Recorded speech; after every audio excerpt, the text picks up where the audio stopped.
morning. First of all, as this is the first time I have dealt with this press corps, I just want to say that I hope that we can have a lot more conversations and continue to do these types of things. But I'll ask that I will respect you if you'll respect me. So as we develop this relationship, we'll see how it goes. So the first thing I want to do is talk about what we just saw in there. The Security Council just finished its regular monthly meeting on Middle East issues. It's the first meeting like that that I've attended, and I have to say it was a bit strange. The Security Council is supposed to discuss how to maintain international peace and security. But at our meeting on the Middle East, the discussion was not about Hezbollah's illegal buildup of rockets in Lebanon. It was not about the money and weapons Iran provides to terrorists. It was not about how we defeat ISIS.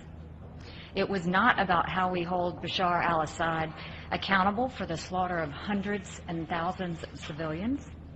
No, instead the meeting focused on criticizing Israel, the one true democracy in the Middle East. I am new around here, but I understand that's how the Council has operated month after month for decades. I'm here to say the United States will not turn a blind eye to this anymore. I am here to underscore the ironclad support of the United States for Israel. I'm here to emphasize the United States is determined to stand up to the UN's anti-Israel bias. We will never repeat the terrible mistake of Resolution 2334 and allow one-sided Security Council resolutions to condemn Israel. Instead, we will push for action on the real threats we face in the Middle East. We stand for peace.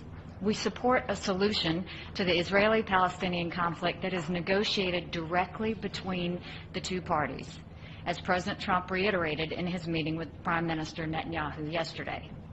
The outrageously biased resolutions from the Security Council and the General Assembly only make peace harder to attain by discouraging one of the parties from going to the negotiating table.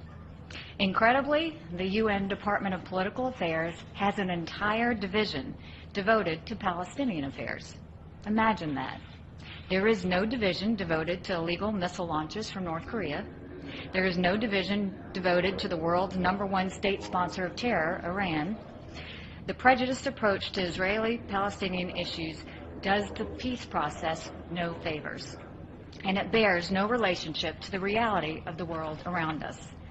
The double standards are breathtaking.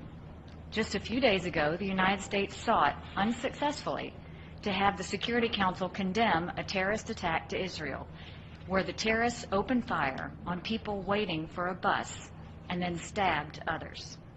The Security Council would not hesitate to condemn an attack like that in any other country, but not for Israel.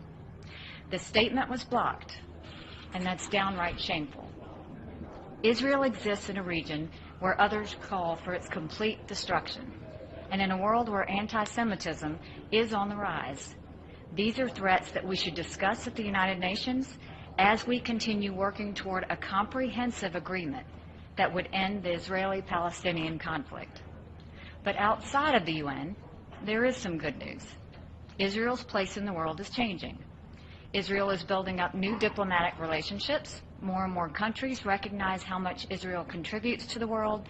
They are recognizing that Israel is a beacon of stability in a troubled region, and that Israel is at the forefront of innovation, entrepreneurship, and technological discovery. It is the UN's anti-Israel bias that is long overdue for change. The United States will not hesitate to speak out against these biases in defense of our friend and ally, Israel.